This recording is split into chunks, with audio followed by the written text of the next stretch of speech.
So students, again back to our class. Last day we have discussed about the kidney, structure of kidney, and the structure, actually we had a concept of excretory system, and today we will study about the unit of kidney. We all know what is the unit of kidney? Yes, nephron is the unit of kidney. And today we are going to study the structure of the nephron, detailed structure of the nephron which is present in the kidney.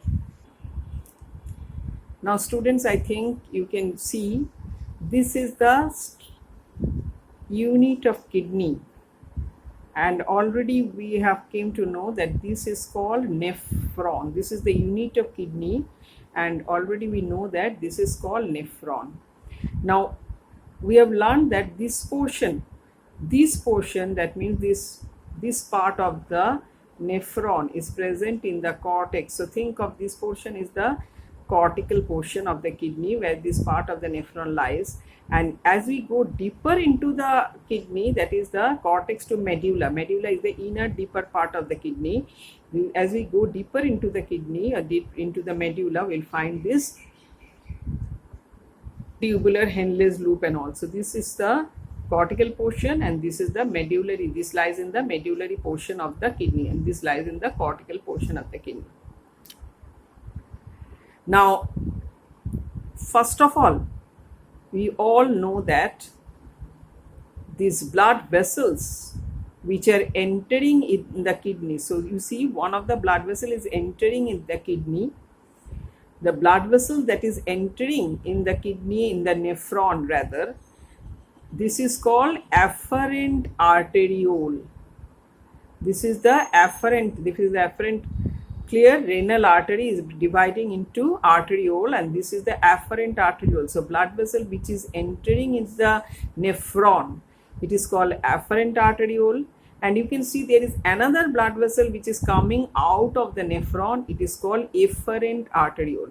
So this is afferent arteriole, which is afferent, afferent arteriole, which is entering in the nephron, and this is efferent arteriole, efferent, which is coming out of the nephron.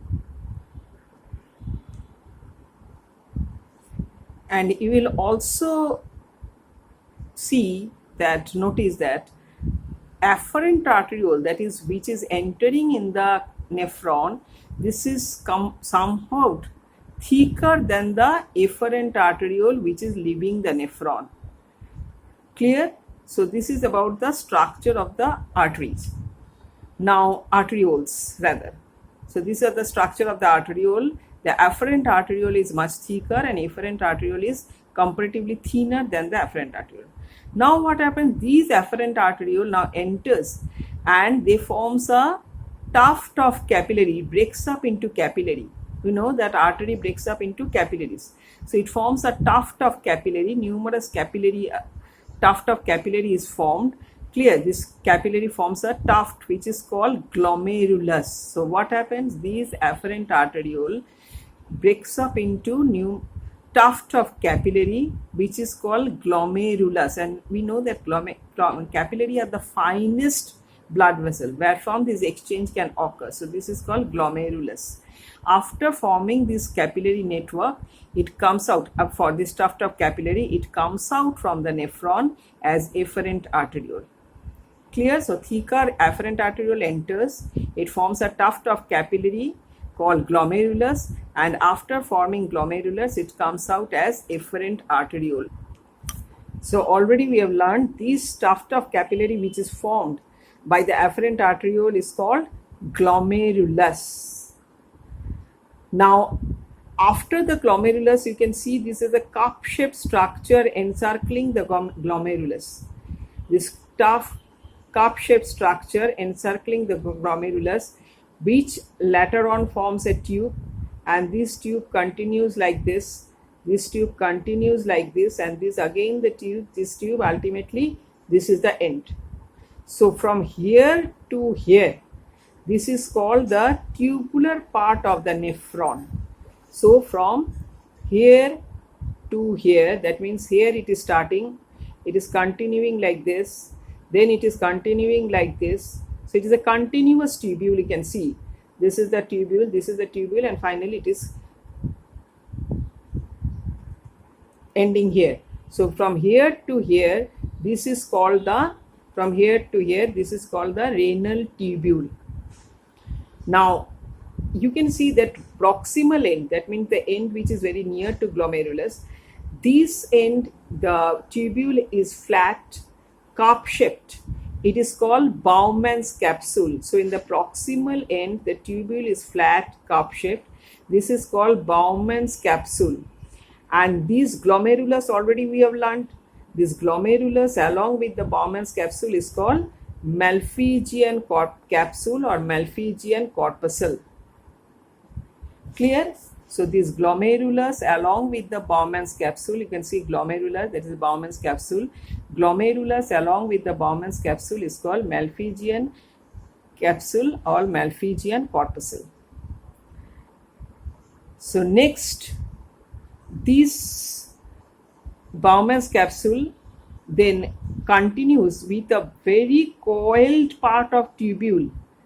Clear? So Bowman's capsule next continue with a very coiled part of the tubule, and since it is so much coiled, it is called proximal and it is near to glomerulus, so it is proximal, and as it is so much coiled, it is called convoluted.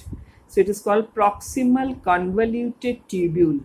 So this portion is called proximal convoluted tubule. Next is the, you can see here, this is, there is a loop U-like structure. The tube now forms a loop or U-like structure which is called Henle's loop. So this loop or U-like structure is called Henle's loop.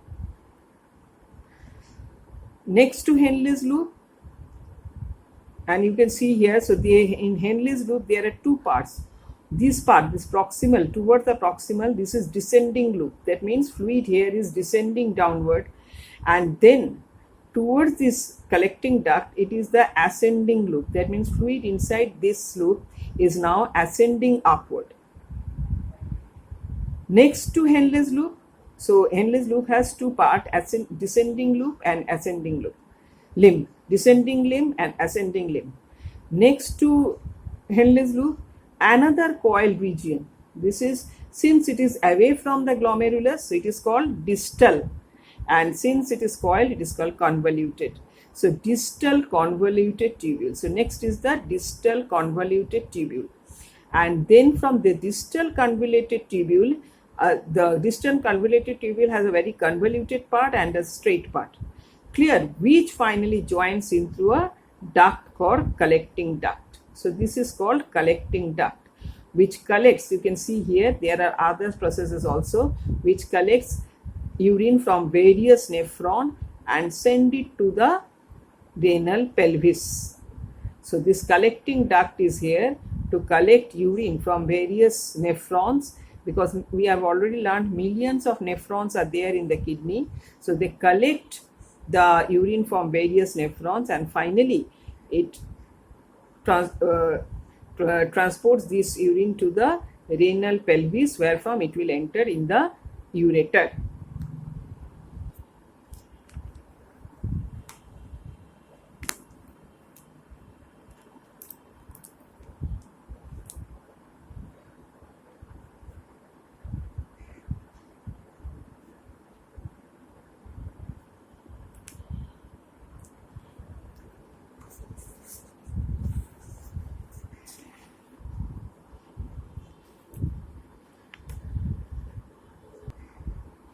So you can see here, this is the vasa recta. Clear? Next is the renal tubule. Renal tubule has the proximal part. This is the proximal part of the, which is closed and expanded cup-like structure. You can see here, this proximal part is closed and expanded cup-like structure,